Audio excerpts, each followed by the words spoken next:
¿Alguna vez te pusiste a pensar cuánta información tienen las empresas sobre nosotros? Pero pensalo de esta manera. En el mundo hay más de 5.000 millones de personas que usan Internet. Cada segundo se hacen 40.000 búsquedas de Google y por minuto se miran 4 millones de videos en YouTube. Subimos cientos y miles de imágenes y ubicaciones a las redes y aceptamos términos y condiciones que nunca en la vida leímos. Hasta cargamos 20 fotos nuestras a un sitio totalmente desconocido para hacer un logo nomás, pero bueno, miren qué lindo que es. O los 200 millones que usaron ChatGPT solamente para hacer sus fotos estilo Ghibli. Sin embargo, hay una empresa que tiene datos de 800 millones de personas y de esa info depende que puedas sacar un crédito, alquilar una propiedad o incluso conseguir trabajo. Estoy hablando de las agencias de reporte de crédito o burós de crédito que en la Argentina conocemos más que nada como el Veraz. Un lugar al que entras casi sin saberlo y después no tenés idea de cómo salir. Pero ¿qué es el Veraz? ¿Cómo funciona? Porque muchos no saben que en realidad es una empresa privada y hay un negocio detrás. Así que acá les voy a contar su historia, quién la fundó, quiénes son los dueños ahora. Y lo más importante, ¿es legal que tengan tanta información sobre nosotros o es peligroso que una sola compañía acumule tantos datos? En fin, amigos, amigas, bienvenidos a una miscelánea más. Hola, mi nombre es Javier Ledesma y hoy quiero que hablemos del Veraz.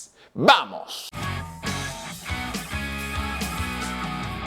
Primero que nada, esto no es una guía de cómo salir del Veraz, qué hacer si estás ahí, no. Como siempre acá vemos historias de empresas, quién es quién en la industria, cuál es su modelo de negocio, pero les digo que hay unos detalles espectaculares sobre esta compañía, Caviar, porque el dueño del Veraz ahora pegó como un giro místico, así que quédense para enterarse de todo. A ver, ¿de qué hablamos cuando hablamos del Veraz? Esta compañía es lo que en el mundo se conoce como agencia de reporte de crédito o buró de crédito. Se encargan de recopilar datos sobre el comportamiento crediticio de las personas, después elaboran informes y eso se lo venden a distintas compañías, desde bancos, telcos, aseguradoras, comercios, etc. Es decir, información sobre si pediste créditos, cómo es tu conducta de pagos, si tenés cheques rechazados, todo eso. ¿Y de dónde sacan toda esa data? Bueno, de varios lugares. Mucho viene de sus propios clientes, o sea, los bancos, las empresas de telefonía, comercios, y otra viene de registros públicos, como puede ser el boletín oficial, el Banco Central, los juzgados para quiebras, concursos y así. En resumen, son empresas privadas que hacen negocio acopiando esa información para después vendérsela a otras empresas.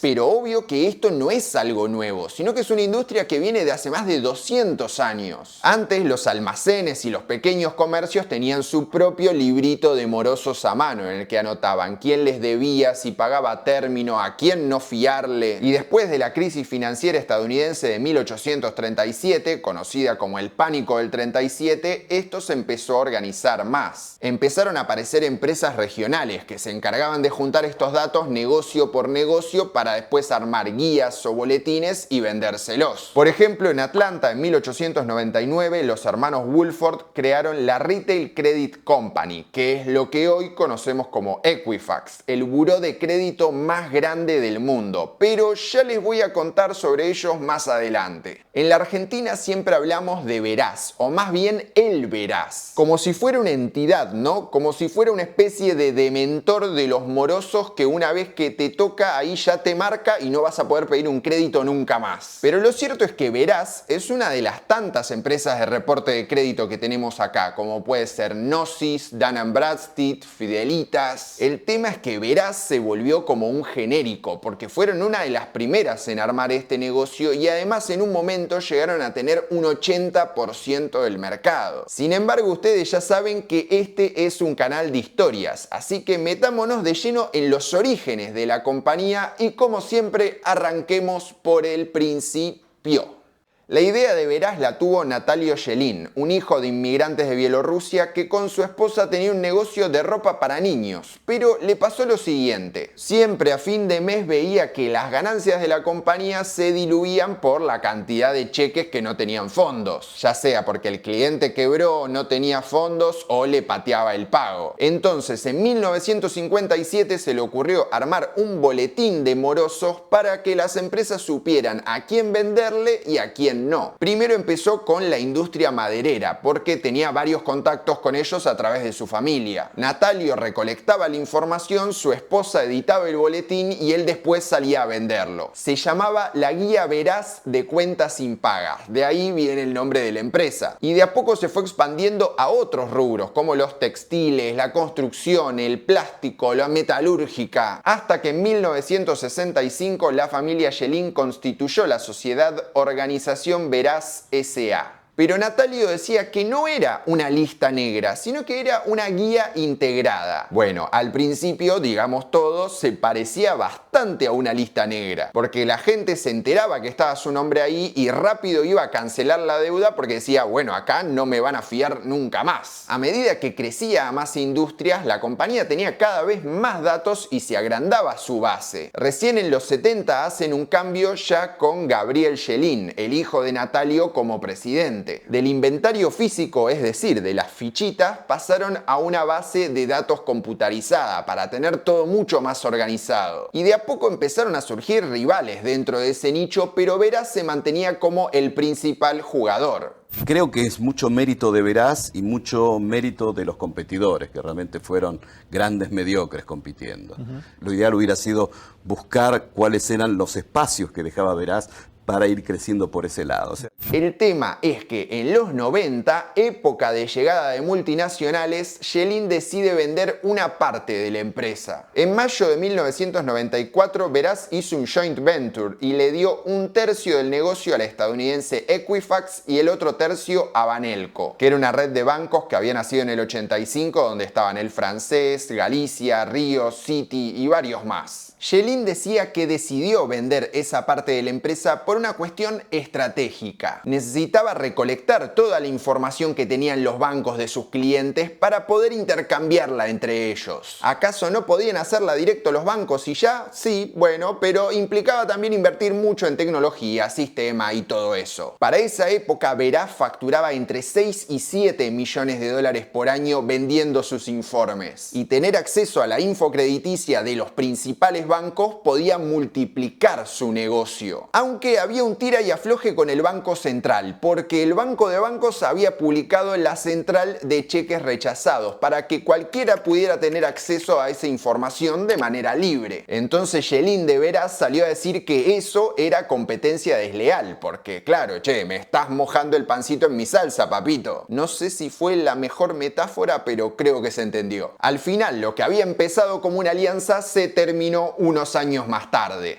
En febrero de 1998, Schelin le vendió su tercio a Equifax, que se quedó con un 66% de Veraz. Unos años después incrementó su participación y luego se quedó con el 100% de la empresa. La compañía tenía datos de más de 25 millones de personas, o sea, para ese momento era un 70% de la población argentina. Pero en esos años también salió una ley que les cambió un poco el esquema. La ley 25.326 de protección de datos personales se promulgó en octubre de 2000 y en el artículo 26, inciso 4, dice que solo se pueden registrar y ceder datos de solvencia financiera de los últimos 5 años. Antes los buró de crédito acá los guardaban por 10 años porque no estaba regulado. Y una vez al año tenés acceso a tu propio reporte de manera gratuita. Recomendación: una vez al año pidan su propio informe para chequear que estén bien los datos, que no haya info desactualizada, por las dudas. Porque hay muchos juicios de personas contra Veraz y compañías que informaron deudas que o estaban mal o no existían. No voy a repasar uno por uno porque son varios, pero una vez una empresa de televisión satelital informó que una persona tenía una deuda por la instalación de un servicio que nunca había contratado. Ahora bien, ya vimos que el control de Veraz pasó a tenerlo la estadounidense Equifax, que es uno de los 3 burós de crédito más grandes del mundo, pero que ha tenido varias polémicas por la seguridad de esos datos y la gran concentración de mercado que tiene. tiene. Solo Equifax tiene datos sobre más de 800 millones de personas a nivel global. Incluso dicen que maneja más de 1200 veces más información que la Biblioteca del Congreso de los Estados Unidos, que es gigantesca. Sin embargo, antes quiero hacer un paréntesis para traerles un pequeño datito de color, porque a mí me divierte saber qué pasó con esa gente que tenía una empresa gigante y la vendió. Entonces, ¿en qué anduvo Gabriel Shelin después de vender Veraz?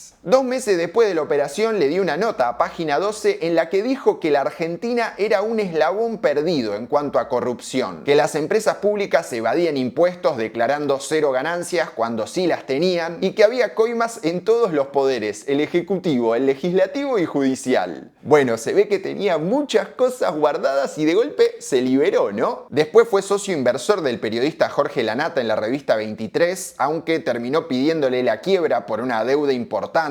Más tarde fundó otras empresas de construcción de oficinas, de prevención de fraude, pero ahora ya no es más Gabriel Shelin el empresario, sino que es Gabriel Shelin el sanador.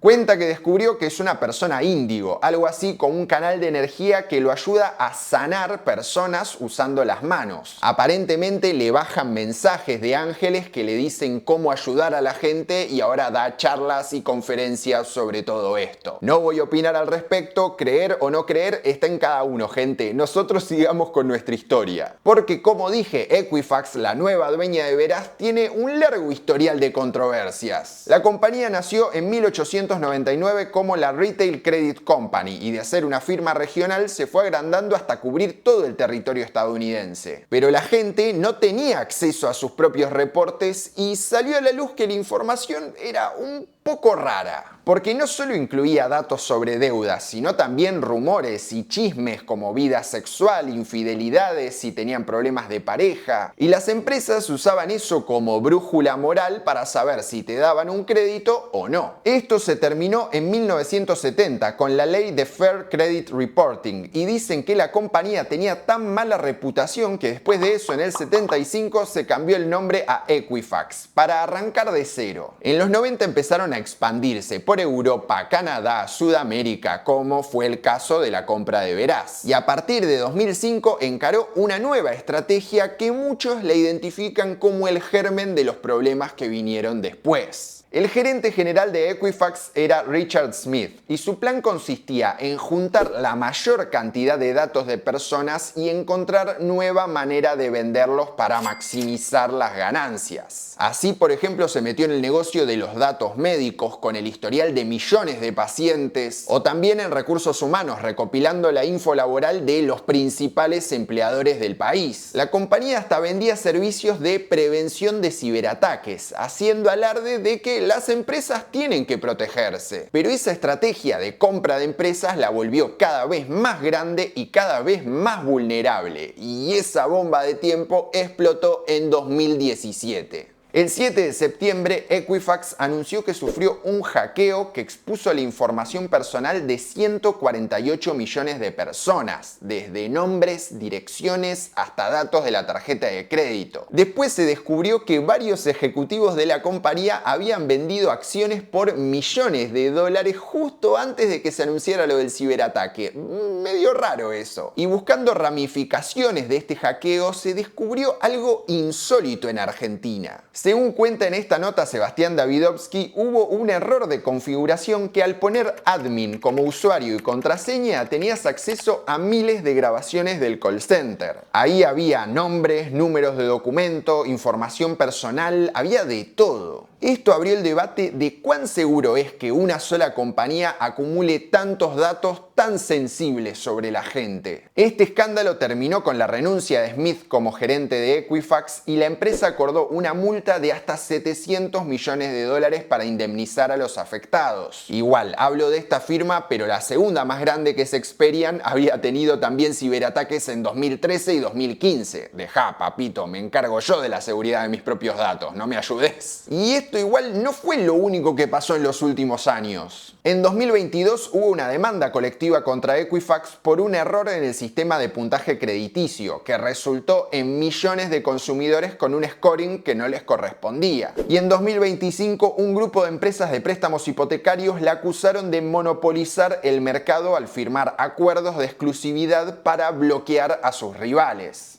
Ustedes dirán, bueno, todo este tema del hackeo seguro le afectó el negocio, pero la verdad es que es al revés, ahora factura más que nunca. En 2017 tuvo una facturación operativa de 3.300 millones de dólares y el año pasado fue de 5.600 millones, o sea, un 69% más. Y además duplicó su valor de mercado a 30.000 millones de dólares desde el ciberataque. Estamos en un mundo donde los datos son la nueva moneda, lo que mueve el mercado. Porque los datos son información y la información es poder. Por algo es que tantas empresas facturan miles de millones de dólares vendiéndonos publicidad, escuchando todo lo que decimos para después tirarnos por la cabeza promociones a mansalva. En este caso hablamos de datos que te pueden afectar directamente. Los otros también, pero bueno, a ver, síganme. Un mal reporte crediticio puede resultar en que no puedas pedir un préstamo, que no puedas pedir un crédito hipotecario para comprarte una casa, tampoco alquilar una propiedad, incluso conseguir un trabajo, porque las compañías, los empleados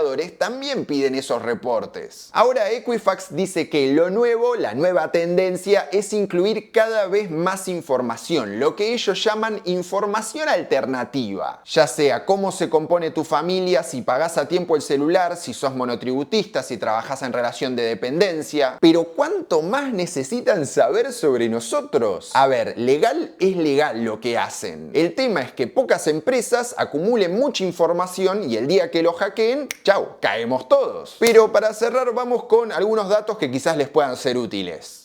Estamos todos en el veraz, no es que significa algo malo. El problema es si tu historial es negativo, eso sí te puede complicar. ¿Se puede pedir el reporte de una persona que no soy yo? Sí, cuesta alrededor de 15.000 pesos argentinos, pero es confidencial. Técnicamente solo se puede usar con la intención de analizar riesgos porque vas a celebrar un negocio o un contrato con ese tercero en cuestión. Lo importante es que una vez al año chequees el tuyo. Es gratis y así no te agarra desprevenido. Y si figura algo que está mal, hacer el reclamo para que lo corrijan. Por suerte los reportes ya no incluyen los chismes, porque se imaginan lo que sería eso. Leer el veraz de Wanda, de Tinelli, de la China. Ay, lo que nos perdimos, papá. Esto fue todo, espero que les haya gustado. Si así fue, como siempre les digo, déjenme un pulgarcito acá abajo, suscríbanse a mi canal, hacen clic acá abajo en suscribirse y ya está. Es solamente lo único que les pido. También de paso, si ya están suscriptos, pueden colaborar con este proyecto mandándome un cafecito, haciendo clic acá abajo y otra vez vuelve a sonar. Basta con los arreglos, basta con la obra en construcción. En fin, lo voy a decir igual. Pueden mandarme un cafecito haciendo clic acá abajo en la caja de la descripción, va a decir cafecito y ahí mandan su colaboración. Habiendo dicho esto, no tengo nada más para comentarles, les voy a dejar por acá los contenidos relacionados y nosotros nos vemos la próxima.